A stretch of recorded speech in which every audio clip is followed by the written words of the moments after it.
What's up, REL 10B? We're back for week 4 recap.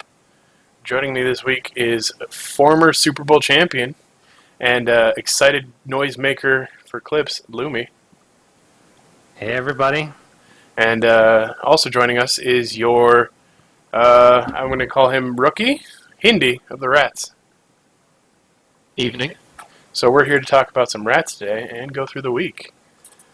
Let's look at week 4. Festering Sores versus Dead Elves. High scoring, 2-4. Anything you want to say on that one game there, Hindi? Oh man, I have no idea how Fed lost that game. This is your game. Which game? Which game are we talking about? Festering Sores versus Dead Elves Passing. Sorry, it's a late game. Oh, You're on week 4? We're on week 4. week 4. That's why I'm way off. I think we're on week 4. No, I thought we're on week 5. We're on week 5? We're on week 5. Yes. Well, you know what? That makes so much What's more up, sense. REL 10B? This is your week 5 recap because I know what I'm doing. Dead Elves Passing versus Reality Kings. There we That go. was a shenanigans of a game, if I remember correctly. There we go. Now I'm on the right week. That was the one where he failed everything. Still 48 blocks to 38. 2 injuries. Could not take it over on A-Grain. And A-Grain's loner eats the MVP. At least Superfed got some SPP. Yeah, his team's building out pretty decently.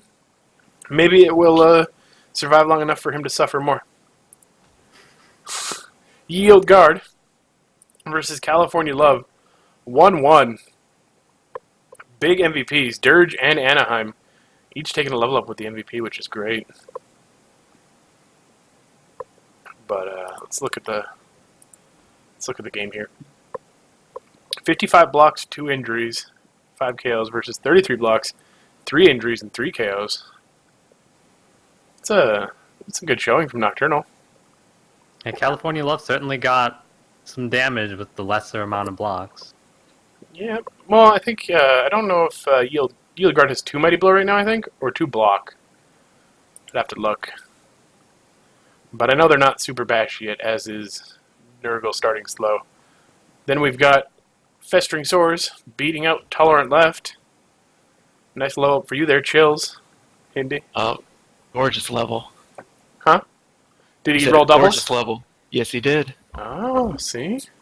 There you I go. know. On your way to a proper killer. Yeah, it was a good game. Rosa Luxembourg.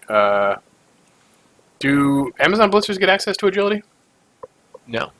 No. Just strength in general. So probably stand firm, maybe? Blodge Guard stand firm? Yeah, it makes sense. He already picked a skill, by the way, but it wasn't either. Oh, It was really? Mighty Blow. Mighty Blow? Yeah. Mighty Blow.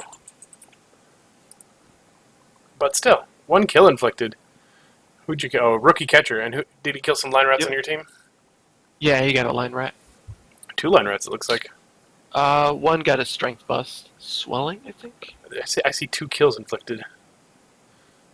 No, 2 deaths on the Amazons and 1 death. Yeah. There we go. There we go. Yep. Yeah, another You killed 2. line woman. Yes. Mm-hmm. Alright. Some line women. Then we have the big upset, which was Poe losing out to the East End Geezers. That was a slobber knocker. Yeah. Moral victory. Jimmy Riddle leveling up. He did take out the killer pretty quickly, I believe. The Mighty Blow Claw, so wasn't an issue. But still, just getting run over by the Chorfs. 1-3 is not what we were expecting in that game. Yeah, and the Dwarfs got significantly more casualties. Yeah, I don't know what happened there. And then, to finish it out, we had the 2 best friends, Spicosaurus and 130 playing, with Zach catching a level up and a 1-1 draw. Nothing really exciting there. 30 blocks to 31 blocks. Lots of KOs for Spicosaurus. But other than that, nothing super exciting. The big upset here, again, is Poe's Axe Grinders losing to East End Geezers. But off of that, let's jump into the level ups and deaths of the season. The only ones I really know of are in Hindi and Tolerant Left, Drunkernauts game. But Eels Guards Dirge picking up probably Mighty Blow. No tackle. Block tackle to start for the Nurgle Warrior. That's an interesting start for a Nurgle Warrior. You typically go with tackle on a Presta guy, because Yeah. generally your tackle is going to be your blitzer. Well, I mean, Doesn't he- especially with movement 4. Doesn't he play Spicosaurus this week? Probably. I mean, there's 2 Elves and 2 Zons, so picking up tackle early isn't bad. Especially when his new pest score is unleveled. It could just be for the upcoming matchup. Yeah, he does play Amazons for week Yeah. 6. Must be why. The value pickup, but developing really nicely. Surprisingly, the non-Mighty Blow pieces have leveled before the Mighty Blow pieces.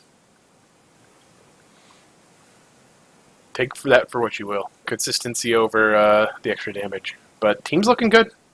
Needs to finish getting pest scores, get some level ups. Got a dirty player. Will look good going into the next season.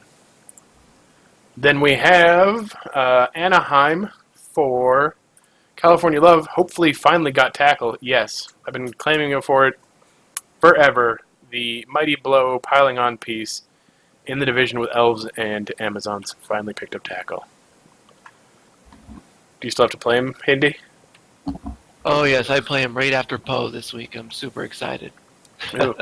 The other big one was Oakland picked up a plus agility, so that's 2 Agi 4 catchers for Nocturnal's human team.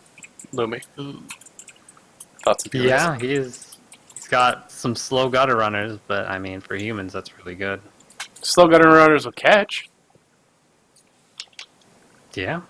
so super valuable. I don't know. You always want the stat ups and stuff on humans. They need something to set them apart. Feels like base building humans are kind of at an impasse. Next up, Rosa Luxembourg from the Tolerant Left. I think that's what we got here. Miss Rosa gets Mighty Blow. We saw that one already. And Vilma Lucille gets a Mighty Blow as well. So Drunkernaut looking to cause some damage. I believe last week was Angela Davies picking up block. But looking good so far. I don't know anything about building on Amazon teams, but anybody want to comment? No, I mean, for the immediate matchup, I don't think Mighty Blow is going to help him all that much. Let's see. I know in the week 7 he faces dwarfs, and he played elves this for week 6. Mm-hmm. Or did he? Wait, what? Yeah, he played High Elves. He did? Well, for week 6. But it says as a concede. Oh, it was a concede? Oh, you're right. Never mind. Well, It's kind of an And early it's concede. validated too, so there's no undoing it. wonder what's He happening there. Quit? I don't think Drunkernaut would No, the quit. team is still in the division. I do not know exactly what's going on with that. Let me see. Lumi's going to I admin his think- way. While Lumi searches, I'm going to keep going through the level ups. Chills, Festering Swords picked up Claw. That's the big one. That's your second building out killer. First is on the Nice. Chorps. Second is on the Storm Vermin. Both needing doubles. Always great. We're going to get well into Hindy's team in a little bit here. Jimmy Riddle from the East End Geezers. Where is Jimmy Riddle? Jimmy Riddle picking up a, wow, Strength 4. Strength floored Chorf blocker. Well, good to know Wedge is holding to his roll great level ups build. Okay, so I've just looked it up. So there was, I think what happened is that they needed a reset, and they both validated. They both self-validated, and obviously we can't reset that. So Well, that's I sad. guess someone conceded, or I assume someone conceded. I don't know exactly. I think I remember. I think it was a concede because somebody did not spend inducements, and then they Yeah. agreed to go back in. Yep. And then they both validated. Yeah. Ah, bummer. So, Wedge's team. Have you seen this team yet, Lumi? Chorf's like wedge holding 2. I'm gonna level up a great team. Blodge Bull Centaur, plus move Bull Centaur. Already got a Claw Mighty Blow Chorf blocker and just rolled a plus strength on a Chorf blocker. And it's claw too. Yeah. That's what It's already looking ridiculous. It's unfair. Maybe he'll stick with the team for once. Pretty sure Wedge rerolls more than most. Oh, no way. He'll reroll next season. Next up is Zach from Rabble Leader People. Zach picks up tackle. Very important. Rackle piece in this div is really nice. Would like to see more tackle. And we had the plus, and that's it. We had some line rats die. We had some rookies die. Rookie lineman, rookie catcher, and a couple tackle level ups in the plus strength. So, now that we got that out of the way, let's get into the coach highlight. Today we're talking about rats. Specifically, Hindy's rats. Hindy, how much have you played rats? 2 months? 2 months? Yeah, about there. Yeah. Lumi, how long have you played rats? I played them. I started Rats when Blood Bowl 2 initially was released. When I was first playing Blood Bowl Chaos Edition, I actually held off playing Rats for a long time. And Weren't then you I a started Norse getting coach? Weren't you a Norse coach or something like that? Well, when I first started in Chaos Edition, my very first team was Norse. And that was in a league set up with a bunch of other rookie coaches, and I had a lot of success there. Then I moved to Undead, and then I started moving to more Elfish teams. So I think I moved Dark Elves, High Elves, Pro Elves. I think I even did Wood Elves. I basically tried all the Elves at one point. And then around that time, right when I was finishing High Elves, Blood Bowl 2 was released, and then we were announcing a Blood Bowl 2 league that Vundaba and Gamba and whatnot were going to do. And really the only other fast team that was high agi that I hadn't played was Skaven.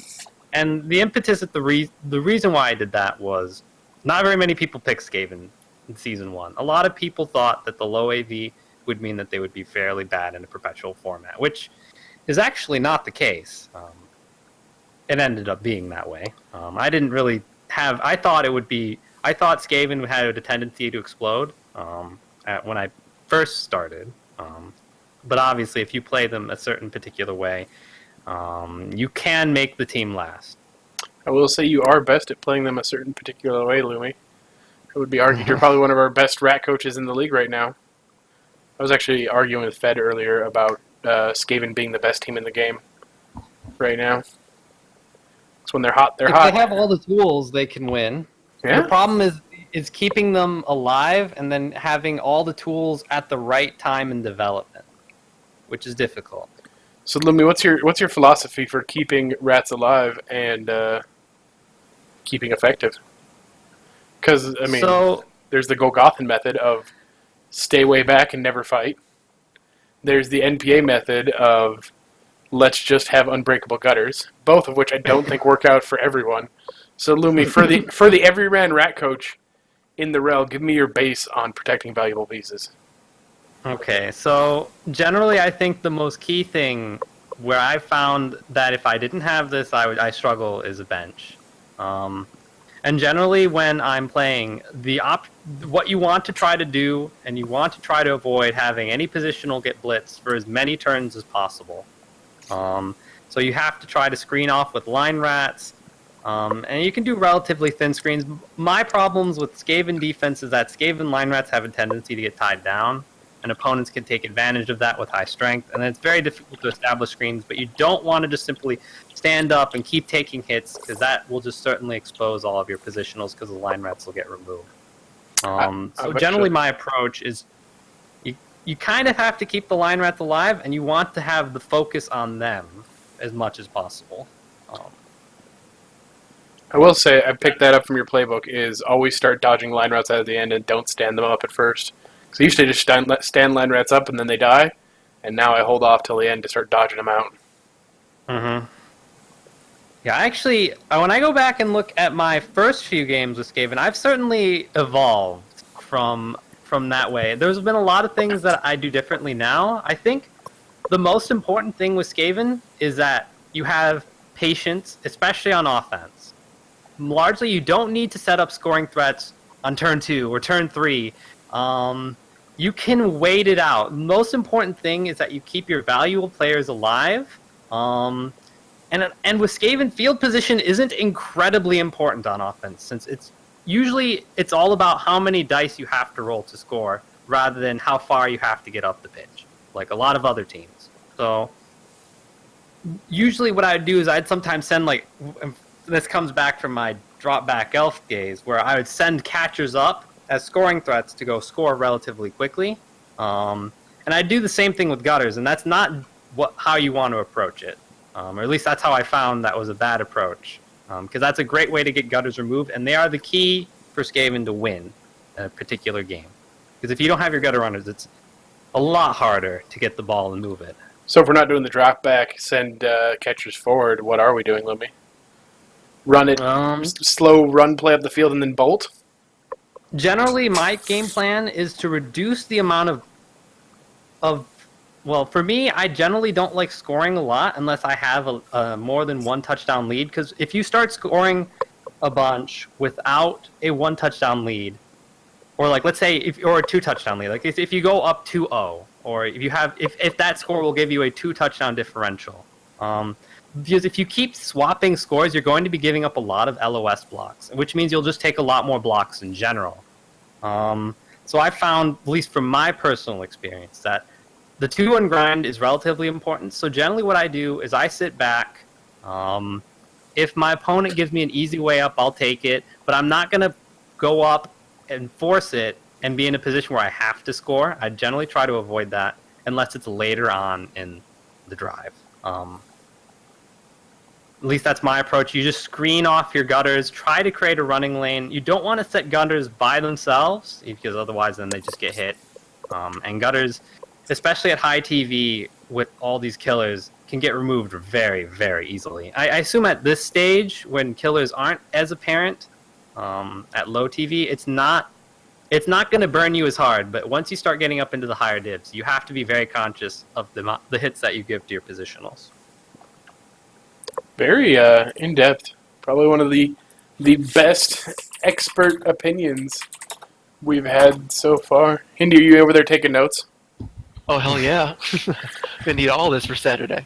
All right. Have you pulled up the team, Lumi, so we can take a look at Festering Swords? Yeah, I have the team up. Don't worry, Hindi. I'm also taking notes. I have to play Lumi next week. So this is... you're planning on keeping these for more than a season. Yep. So, let's see here. Looking forward to playing Wedge. Have you played Wedge yet?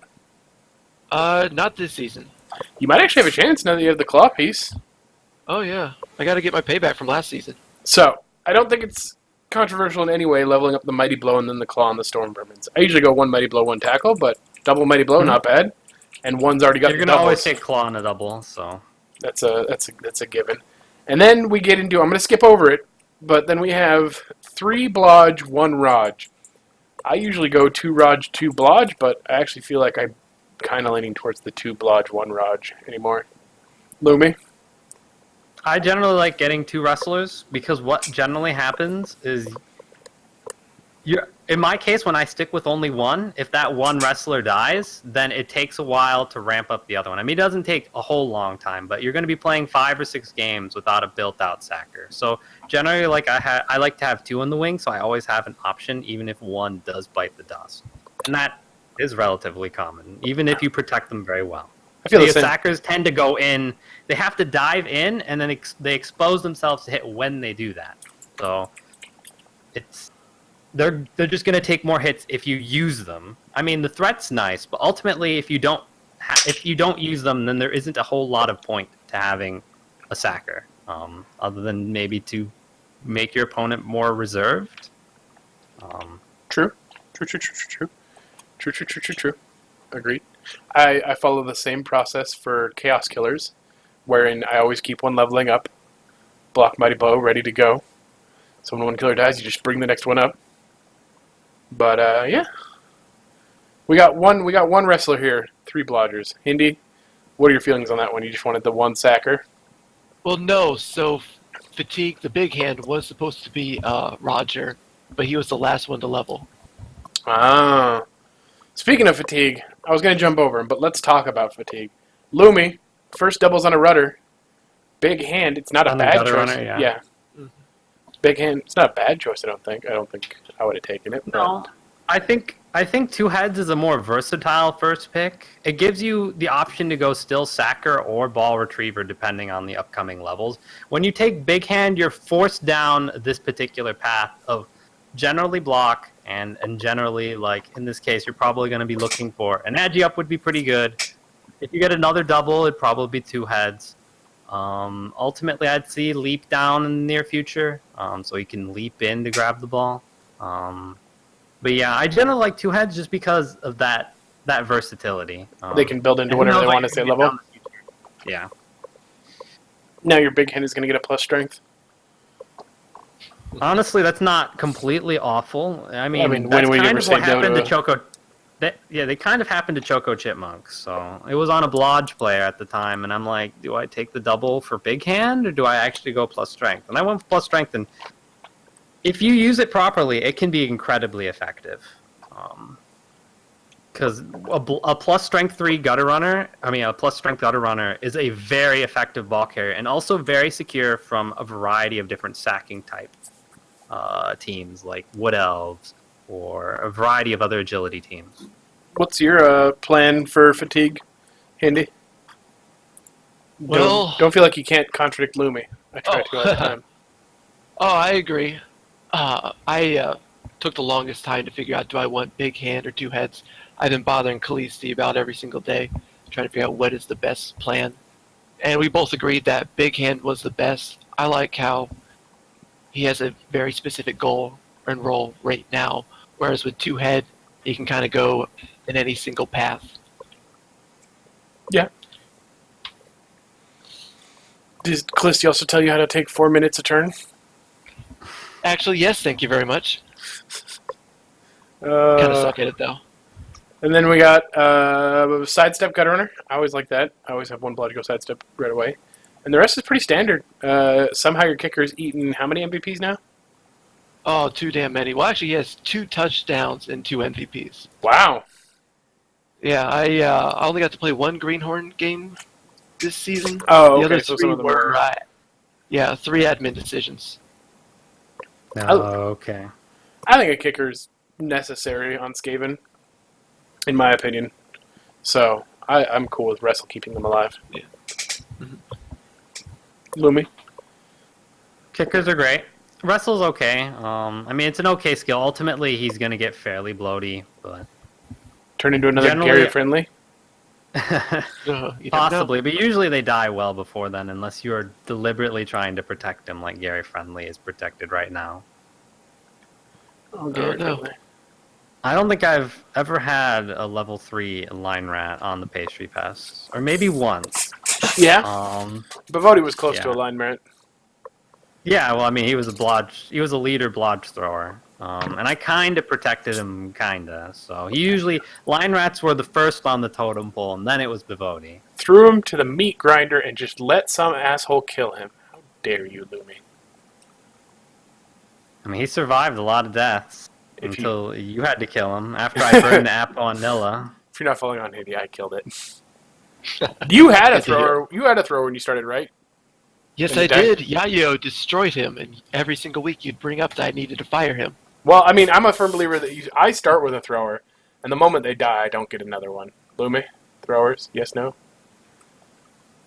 Generally, I treat them mostly as line rats unless they get something extraordinary. So What's it's- extraordinary? Like plus strength or plus agi? Plus agility.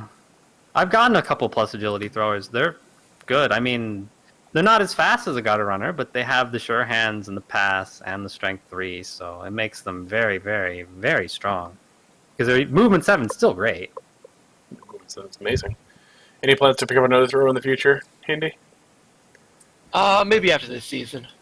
Any temptation to follow the dark path and take a rat ogre? Oh, God, yeah, Spigosaurus brings it up every single week. Every single week. Name it metal. I know Lumi's against rat ogres. I'm not a big fan of rat ogres. But I have to I say... think at high TV you'd struggle with it. I have to say the rat ogre memes in the Rebel are crispy, so I wouldn't I won't give you too much shit if you pick one up. Just saying. I know you got the money for it. Well, not right now, no, but yeah, will soon. How much is a rat ogre? 150k. There's 3 line Jeez. rats. That is yeah. They are not cheap. that is overly expensive for strength 5 frenzy. Prehensile tail, wild animal. Yeah. No thick skull either. I don't understand. I guess it's because you have other tools. Yeti's super important to Norse. Rat ogre not super important to rats, but it's because you have amazing gutter runners. Lumi. Or actually, let's go with Hindi. Talk about where you're going for development this season, since you're planning on playing next season. Oh, well, my next goal is just the Raj gutter. He'll be getting basically every single touchdown. And going into what? Just straight sacking? Yep. Strip ball. Strip ball, then tackle? Yeah, that's the goal. I'm trying to decide. I keep rolling stat ups on my clan gutters, so I can't actually get it. But I keep trying to decide if I want strip ball or tackle. Oh, I know. My clan gutter, he was going for strip ball and he rolled boxcars. So I gotta wait till level 4. I was going with strip ball and roll double, so I got horns on Lumi's suggestion. So, Mm-hmm. Raj, gutter, level up. Where do you want the team to be at the end of the season? Development before you go into an actual, unlettered div. Exactly where it is right now, just surviving at this point. Maybe a I got tackle piece? Oh yeah, I mean Burns will probably get a tackle. Hopefully in the next 2 games. Alright. Lumi, you've got a fresh rat team, 2 mighty blow, couple level ups on the gutters. Where are you looking to go in the rest of your season? So, I'd probably have to balance immediate opponents and then long-term development. Well, let's look at immediate opponents. Oh. Week 6 is dwarves. Week 7 is humans with mighty blow piling on killer. Week 8 is East End geezers, which is chorfs. So dwarfs, chorfs, humans. So pretty heavy so far. Yeah. Yeah. Then you've got some elves with a mighty blow, and then you're into the Swiss pairing. So a mighty blow with a mighty, or high elves with a mighty blow piling on catcher. By the way. But yeah, the next 3 games are pretty heavy. Yeah. So let me. Okay. What's your great plan? So you're going to be playing the dwarfs first, right? I think Yep. that was Yep. game 6. Pose next And, this week. Mm-hmm. And then after that, it'd be humans and chorfs. It's so you've already gone through both of the Amazon teams? Yep. Okay. I still would probably get tackle on Burns if he rolled a normal. Obviously, if you roll the double, you get claw. You don't ever turn that down. Exactly. And since you're playing the dwarf, they have sure hands. The humans have sure hands. The chorfs Have sure may hands. or may not they have Yeah. sure hands Yep. too, and the elves Yeah. may not have sure hands. Let's look. It's 130 elves. I can tell you right now that they do not have sure hands. But do they have? Let's see. They have a thrower, and that thrower is Looking good. next level would probably be either dodge or sure hand. Which I could definitely see it by the time at the end of the season, him getting to that level. And if you have strip ball before then, he might think, sure hands. But so for the question of strip or sure hands, strip tends to be better earlier on. So it's generally the pick that people take first. But once you get super late in development, there's usually a lot of sure hands ball carriers. Strip ball is still nice because it's generally only one sure hands on the team, and if you can neutralize it or force the ball off of it, and then that strip can still be useful. So it's not like it completely loses its value. So I'd probably take strip ball on dizziness. Because the alternative is you would probably take tackle, but you're probably with a gutter runner without wrestle, tackle, dauntless isn't that great unless you can get some marks, which is pretty difficult. I imagine most teams will just cage up, especially chorfs, and the elves would probably cage up in this particular kind of matchup as well, since they have higher strength players in general. but not as great removal options. And then the Blodge Runner. I mean, ultimately, you're gonna hope that you roll plus movement on nausea. I'm guessing, but you can't control that. And with fatigue, you ultimately have to balance sure hands, sidestep, or leap are probably the 3 skills that I would be looking at. Leap would probably be good if you are playing the low TV game and have that wizard in the back pocket. Then he can become a pretty big threat. You can zap the cage, leap in, dodge out, or leap in, and but yeah. I think also 12 players is a bit on the low side for Skaven. I think 13 is a healthy place to be, even at low team value. Ultimately, you do want to consider the immediate opponent and what that gives or you lose from that particular matchup. But with only 1 spare, the removal game can swing the game pretty hard for Skaven. Yeah, I would take 13, but the dwarves have Nuffle's Altar and 80k inducements at the moment. Oh.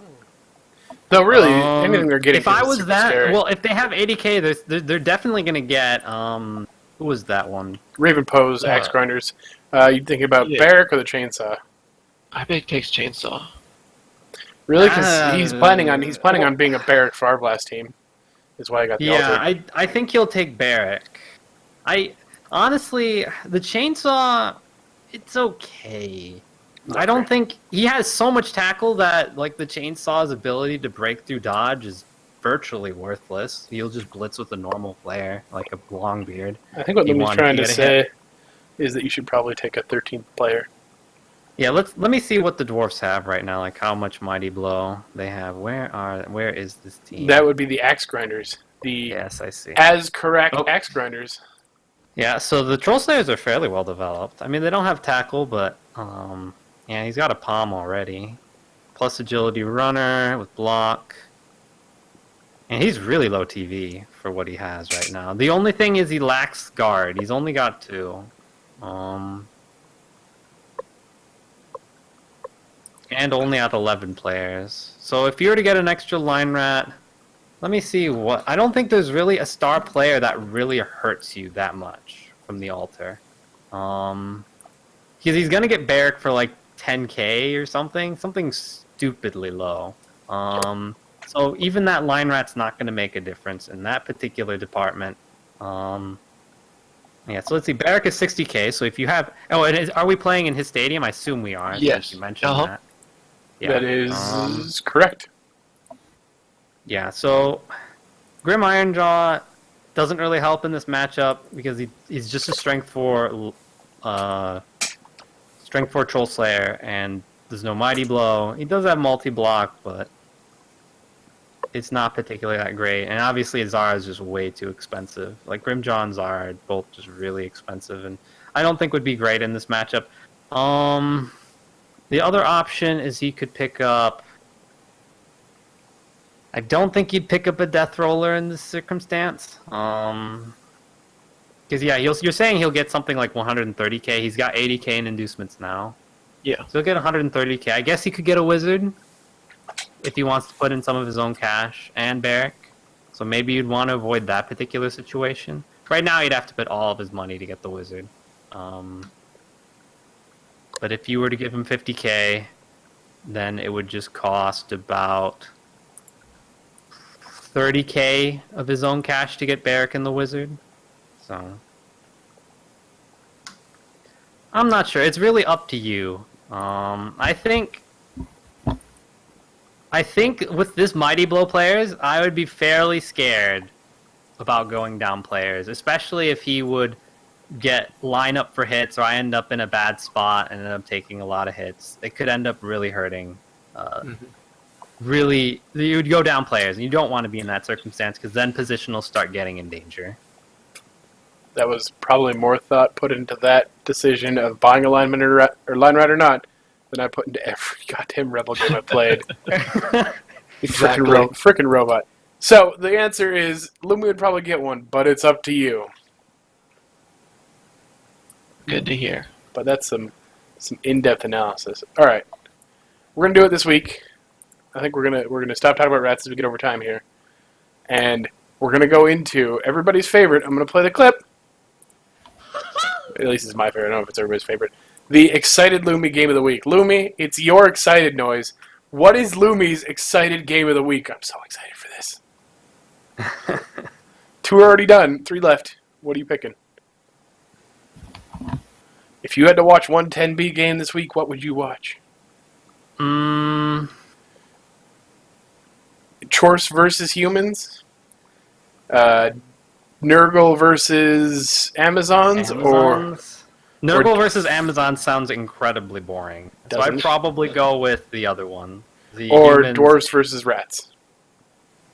Probably Humans versus dwarves? the humans. Yeah, the humans and Chorf sounds pretty interesting, especially with the way the humans are developed currently with all that agi. And it's not like the Chorfs are slacking either, so... So there you go, boys. East End Geezers, California Love. That is your excited Lumi game of the week. God, I love that audio clip. All right, before we go out, Lumi, I want you to do a service. I'm tired of hearing about it. I didn't witness it, but Lumi, can you explain how to one turn on rats for Hindi?